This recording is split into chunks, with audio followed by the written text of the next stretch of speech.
Hello, viewers. Thank you for joining us for another segment of Camera On with Authors Inside. I'm very excited to be here and for our guest that's about to come. This person is a person that I've been to two prisons with, and I I've been knowing him for a long time, and it's just a breath of fresh air to see his growth. But before we get started, if you hit the like button and subscribe to receive notification for more contents like this. So I'm very excited for our interview. We're gonna get started. We're gonna allow him to introduce himself. Hello, how you doing? Hey, thank you, Emmanuel. Thank you for having me, man. My name is Eric. I go by Chill, or I got a YouTube channel called 16 to Life. And correction, E, we was at three prisons together. That's neither here nor there, you know. Yeah. Hey, hey, well, okay, yeah, well, okay, three prisons. I stand corrected, and we're gonna get to your podcast. Can you tell our viewers how long you was incarcerated? Well, I was incarcerated for 24 years, from the age of 22, a couple of days before I turned 23, till from 1994 till 2018. 1994 to 2018. So that was 20, how many years? 2024. 24 years, man. Hey, Chill, can you share our viewers what that journey was like and what was your mindset throughout that journey? Well, for me, and of course, everybody has different journeys and stuff like that. But to give you guys just a small bit of history about myself, I was a former gang member. I was selling drugs. I had been in the so-called street life probably since about the age of 14. I started off selling weed, then which probably about maybe 86, 87, maybe about 88, started selling crack cocaine and stuff like that. So I said all that to say, by the time that I was arrested in 1994, I was fully immersed in the so-called street life. I had adapted the street mentality, and of course, I was out there gang banging, and I went to jail for an attempted murder at a party in 1993, where three different individuals were shot. And then I went on the run, and later on, when I was arrested in '94, I was also charged with another murder. So I had a full plate. And so I say all that to say that I had fully embraced the gang mentality. I knew what I was doing was wrong, and even though I didn't want to go to prison, I knew that going to prison was a potential consequence of my lifestyles and actions. And so, honestly, for the first, I don't know, 15, 16 years, man, being in prison didn't even really bother me, because I felt it was what I had signed up for. Hey, I'm glad you mentioned you was already fully immersed in that lifestyle before you knew it was a potential for you to end up in prison. Um, can you tell our viewers what made you gravitate towards that lifestyle? It was just growing up, man. I believe now that I look back on it and I'm a little bit more mature, it started way before I even hopped into that particular lifestyle. I was born in 1971, in an era where, your uncles would take you in the backyard at the age of 4 or 5, teach you how to fight, all that type of stuff. And so I realize now that it was acceptance, wanting to, idolizing my uncles, my older cousins, and just wanting to be accepted, and it was stressed on, I believe, myself and many other males, that a man had to carry himself a certain way in order to be considered a man, in order to be considered cool, in order to be embraced by a certain crowd, not necessarily everybody. And I just gravitated to the wrong crowd. And so, my uncle told me long, when I was 6, 7 years old, long before I jumped into the street life. I had a brother, I had a cousin who was all around the same age. Me and my brother is not even a year apart. He was born August 9th, 1970. I was born August 5th, 1971. Then I have a cousin who was born up in there, I believe somewhere in October. So anyway, we was all real close, like brothers. And my uncle told us, if you guys ever get in any trouble, as far as, how boys are mischievous, climbing on the back of the house or the garage. My grandma would tell us, don't climb up on that garage. And I remember one time we had got caught, and he said, you guys take your whoopings. I think my brother had got caught up there on the garage, and me and my cousin got away. But he was basically saying, hey, if you guys knew, you shouldn't have been up there. So if you get caught, take your whooping. And if your brother or cousin don't get caught up there, don't tell on him. And now this is his own mother that he's talking about, the matriarch of the family. You know what I'm saying? And so I believe that mentality was instilled into me, from a young age, about a lot of things. Of course, wanting to hang out with my uncle, and because he was only about 10 or 11 years older than me. So, when he would ride down to the dairy on the bike or whatever, I want to hang out with him. In order to hang out with him, I had to conduct myself a certain way. So I believe that type of mentality was slowly indoctrinated into me long before I even started the gang life. Yeah, nice. So yeah, so you was raised that way from your Right. uncles and so on. Can you share with our viewers what caused your change? What was your turning point? What made you turn things around? And what time was that? Well, I don't necessarily can pinpoint an exact time, but like I said, just after, as I believe as well for you and other people who had life sentences, we don't know when we're gonna get out, So it's easier maybe if you have 10 years to do, but you at least know, okay, I'm getting out at, in 2016. You can look at the calendar and count off the calendar. But being a lifer, especially, in our position when we first came to prison, even if we had life with the possibility of parole, the way the California parole board was structured, it was pretty much we had life without the possibility of parole, because the governor has the final say so in granting. When a person goes to the parole board, and if the parole panel finds you suitable, the governor still can come back later and say, no, I disagree. He vetoes that decision, and you have to go through the whole process again. And so this was systematically something that was going on. And so, just being in prison so long and not necessarily knowing when I'm going to get home. And then when I got older, my mom, my daughter started asking, when are you coming home? And then what really woke me up, what really shook me is the first time I had to go to the parole board, because now I have to look at all my transcripts. I have to realize the predicament that I got myself into. Up until that point, I think fortunately I just happened to be blessed by the Lord. I'm a clown, man, a good personality. I'm always laughing and clowning. And I don't know about you, but some of them times we had at Ironwood, I honestly can say prison was fun, because we was doing life. We had to make the best of that situation. You know what I'm saying? And so the way I dealt with having a life sentence was not even thinking about it, because okay, so I went to trial and lost on my attempted murders, and I ended up getting 9 years plus life.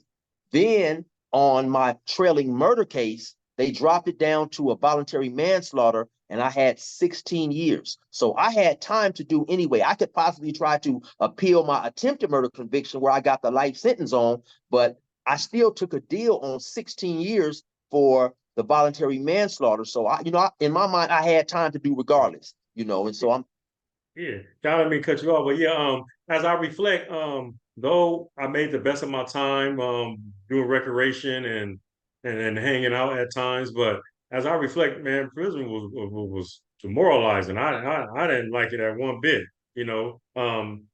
Yes, I didn't soak in and just like just get in a depression state, but it wasn't nothing fun for me, man. I know we laughed at times and went through some things, but yeah, it wasn't fun for me, man, at all. Even though I made the best of it, it wasn't fun. right. Well, it Yeah. no, it definitely wasn't fun for me, but I can say, I had some fun times up in there. I remember, we used to clown and have fun, especially Ironwood, because me and you was in Ironwood, me, you, Half Head, Philly, Pep.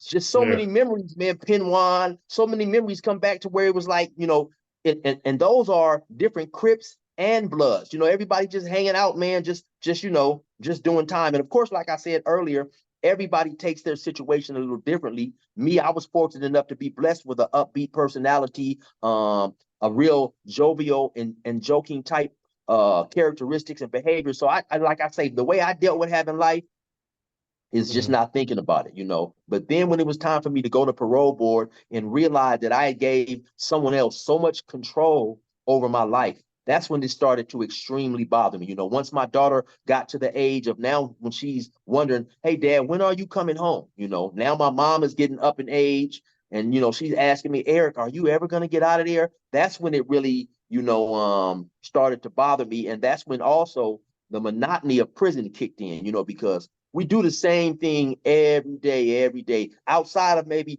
a violent incident or something that's happening on the yard. We pretty much we have what we call a program. You know, we might wake up at 8 o'clock, 6 in the morning, go have breakfast, come out to the yard, play basketball until 2 o'clock or 3, go to work later on, you know, from maybe 5 to till 9 or 10 at night or whatever. But after a while, it's consistent, you Yeah, know, over and over. And after a while, that stuff gets yeah, tiresome.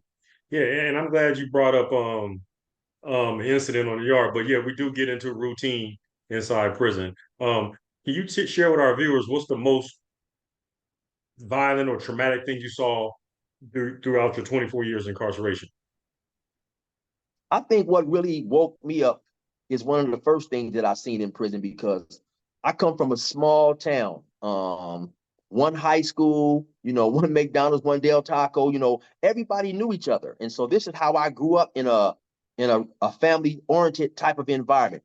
The majority of people who I graduated high school with in '89, I started doing Head Start in first grade with maybe in '74, '75. So everybody's family knew everybody. And so this is the type of person who, you know, I had become just due to that small community, you know, that small community.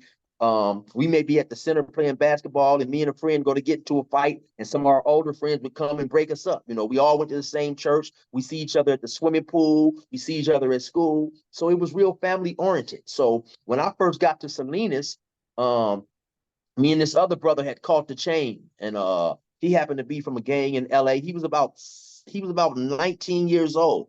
And so when we first get there, one of his homies come out and gives him, you know, basically like a package, a gift package of things, you know, because when we first get there, we're coming from where we don't have our property, you know. And So it, not to cut you off, Eric. Can you share with our viewers what catching the chain means? Because you know they probably don't know what catching the chain means. Okay, right. Most definitely. Catching a chain is just a term from when you're shipped from one prison to another prison, pretty much. On this particular time, we had caught the chain. So when you leave the county jail after you get your time and you're convicted, they send you to what's known as a reception center. At the reception center, you're pretty much analyzed and diagnosed due to your case and several other factors, and they deem what type of housing you need, whether it's minimum security, medium security, or maximum security. So we was catching the chain from that reception center after it was determined that we would be going to a level 4 180, which is the worst prison that the worst level of security that California has to offer. And what a 180 basically is a 180 design prison is pretty much when you mess up, you go to the hole, you get a shoe, and then when you come out of there, they send you to a 180. So, you know, you had the worst of the worst, the stabbers, the killers, people for staff assault, maybe people getting caught with weapons or drugs, you know, and then some people coming in also with a whole lot of time, you know. And so we was catching the chain from reception to Salinas Valley. So when we get to Salinas Valley, the young guy who I kept caught the chain with, one of his homies hears that he's there and brings him out pretty much, you know, some hygiene, some tennis shoes, some soap, deodorant, things to get him situated until he can either go to the store and buy some stuff or someone sends him something, you know. Now, this Yeah, guy who bought him this stuff, he'd been in prison already. So he had been in prison years, you know. And so this was a fairly new prison. It had just opened. And so, you know, these two dudes, they're walking the tractor, hanging out, laughing and talking. You know, this older dude is basically giving his younger homie knowledge on how to conduct and carry himself in prison. And suddenly something comes up in prison that this older dude has done something at another prison and he needs to be stabbed. And the person they selected to stab him was the dude who brought out that stuff too, since they happened to be from the same particular gang, you know. And so, and it was, to me, it was cold because just so happened I happened to be in a cell with an individual who pretty much, due to his reputation, he pretty much ran the Crips, not necessarily by force, but out of respect. And so he happened to know that the individual who brought the stuff out was gonna get stabbed. You know, it was like everybody knew except the dude that was gonna get stabbed. And so my cellie told me, hey, you know, this guy getting ready to get stabbed. It was supposed to happen one day, but it happened the next day. But the day that it was supposed to happen, I see both of them two dudes over there laughing and kicking at the water fountain. And I'm thinking to myself, man, this is cold. You know, this dude, they over there laughing and joking. And this one brother knows he's getting ready to stab this other brother, and he don't even know it, you know. And so the next day, he stabbed him, you know, stabbed him, hit him, and stabbed him. And now the dude that's getting stabbed, he's a bigger dude, maybe about 5'10", maybe about 225, 230. At one point, you could tell he used to work out. He had got a little chunky. The other dude that stabbed him was maybe like 5'8", maybe about 155, 60 pounds. Now, before he getting ready to stab him, he's nervous, you know, because he just got to prison. Like I say, he's 18 or 19. Actually, he shouldn't have even been at that prison. He due to the fact that he had went to California Youth Authority, or which is known as CYA, or YA, which is like a Yeah. prison for juveniles. Yeah. He didn't really have the required points to be on a level 4, but since he had been to California Youth Authority, they overrode him, which basically means they bumped him up to go to a Yeah. prison. And Yeah. so he's nervous. This is his first time in prison.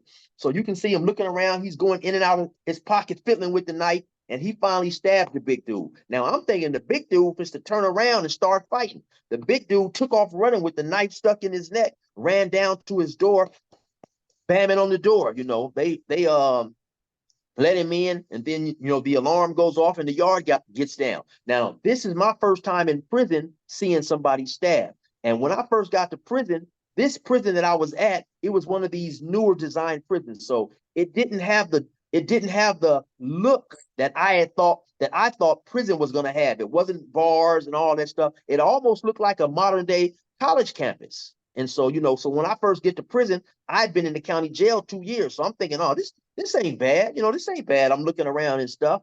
And then once that stabbing happened, I realized, oh man, this is a real serious place. And on top of that, his own homie stabbed him. Like I say, just due to me being from a family orientated um type of town and relationship, I couldn't see myself stabbing somebody that I had been knowing all my life, one of my homeboys, you know. So just Yeah. the whole essence of prison kind of just shook me. Yeah, and thank you for sharing that rawness, man. Because we here at Office Inside, we're trying to let the average youth know that prison ain't no joke, man. It's a whole nother world that they have no idea about, and we trying to let them know, man, that it was demoralizing. It wasn't cool, nothing cool about it, and it was depressing and it was degrading at times, and it wasn't cool. So thank you for sharing that with us, Right. Chill. Now, how long you been home, Chill? I've been home 5 years. 5 years. Oh, congratulations. Can you before you share with our viewers what you've been doing since you've been home, can you if can you what would you say to your 9-year-old self, or a youngster who's hanging around with the wrong crowd, or doing drugs, or not listening to their parents or teacher or whoever is in their life trying to tell them to do the right thing? What would your message be to that individual?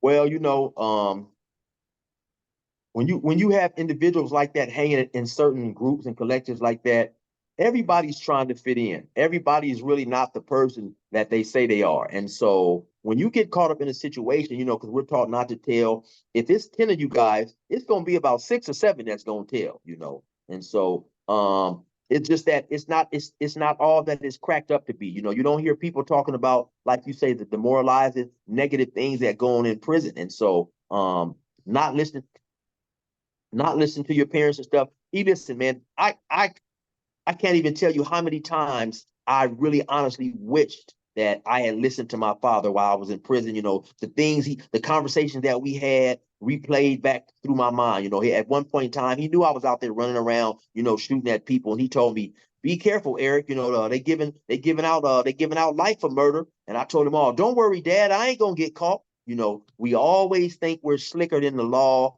and we're something is special about us, and not listening to our parents and older friends. They give us information because they love us, and they know better, you know. And we think that we're smarter, we're slicker, and you know, we'll wind up in a position that may Yeah. take 24 years to get out of, may take longer than that. And that's even if you're lucky. You might not even be lucky enough to make it to prison. Yeah, definitely. The other option is death. Right. Yeah. Hey, what are you doing now? Since you've been home. Well, when I got out, I had a few jobs here and there. I was doing part-time delivery for UPS, and then I was working at like a company that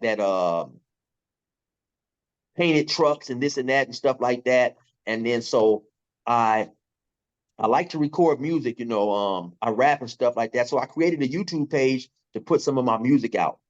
This was right around the time that COVID had started. So the studio that I was going to, the guy who owned the studio, he ended up catching COVID and getting sick. And so around that time, I had maybe about 150 subscribers on my page. And so I wanted to do something to keep my subscribers, increasing. And so I thought, well, you know what? Every time I tell somebody I was in jail for 24 years, they were extremely intrigued and wanted to hear about, what was jail like, the things that happened in jail, so on and so forth. So I started on my YouTube channel, I started just sharing some of my prison stories. Actually, one of the first stories that I shared was the incident about the guy getting stabbed that I just relayed to you. And so the channel started going slow. It was moving slow. A few subscribers coming in here and there. I'm getting maybe 400 or 500 views, and it's slowly increasing. And one day I looked up and I did a story, and I did a story the previous day. So I was checking my views, and I seen the story was at 3 or 4 thousand. So I'm thinking that this is the story that I had put up the previous day. So then as I'm looking at it more clearly, I say, oh no, this is a story that I've done today. And so the views just kept increasing that day. And by the end of the day, I had like 12 or 13,000 views, which is the most I'd ever received. Like I said, most of the times I would only get a couple hundred views. And from that point, when I started telling stories, my stories just started getting just thousands and thousands of views, man. And so, I'm not, by me being locked up in prison for so long, I'm not um aware or familiar with any of these things of how YouTube works. So I had a friend tell me, he said, hey man, just keep going and you can get monetized, and you need 1,000 subscribers. And I'm thinking 1,000 subscribers, I'll never get 1,000 subscribers. But then I looked up, I had 1,000 subscribers, but I kept telling the story. I didn't have any idea YouTube, they paid a nice sum. So once I got around to 2 or 3 thousand subscribers, I said, well, you know what? I might as well get monetized because I'm telling the stories anyway. And so I went through the process to get monetized. And my first YouTube check was almost $4,000. And so it Yeah. surprised me. I had no idea YouTube paid that much money. And so, man, that's from that point on, that's what I've been doing, man. Yeah. YouTube. Yeah. And it was a trip. I done an interview with somebody shortly after that. And he said, we have Chill. He's a YouTuber. And it was odd to hear somebody call me a YouTuber, Yeah. but Yeah. after a period of time, I realized that's what I am, man. I'm a YouTuber, so that's what I make my living. Yeah. Just talking about prison. Hey, can you share with our viewers the name of your YouTube channel?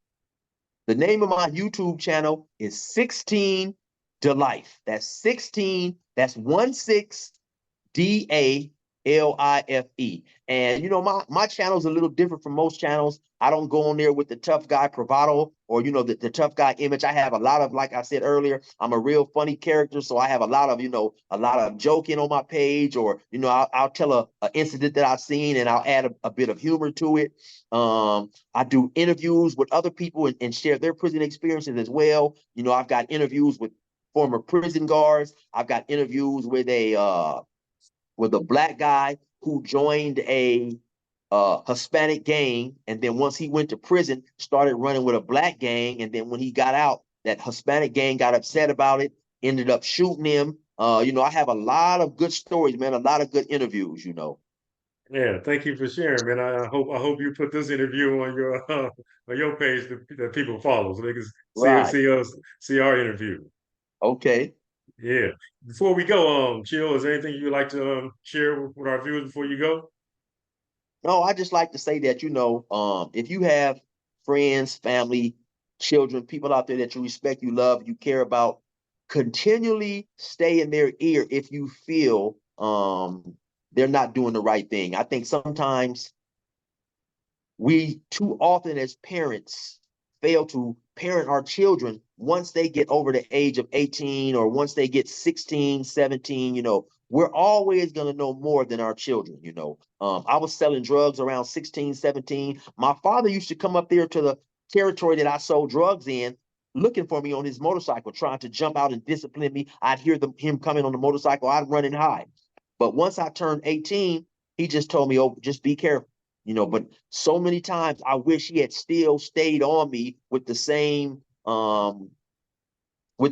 attitude and mentality that he did when I was 16. So, don't sit back knowing that your kids are involved in something or think they're involved in something and not take the necessary steps. I would have rather had my father tell on me and send me to jail for a couple of months than having to do 24 years in prison, where he eventually passed away while I was in prison. My daughter, she was 8 months old when I left. When I get out, she's like 25.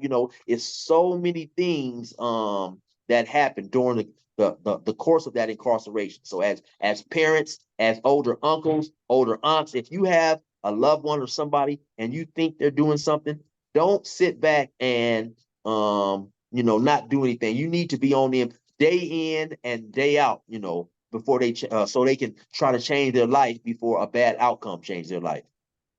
Thank you, man. Well said. And Chill, I applaud you, and we thank you for coming to join us on Cameron Authors Inside. Really appreciate you, man. The door is always open for you, man, and I just want to say thank you, man. Hey, thank you, E. I appreciate it, man. And I know we didn't me and you go way back, E. We didn't discuss payment. I charge $600 an hour. How will you be paying me? I see.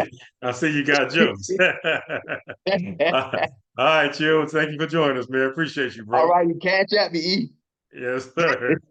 Camera All off. right, okay.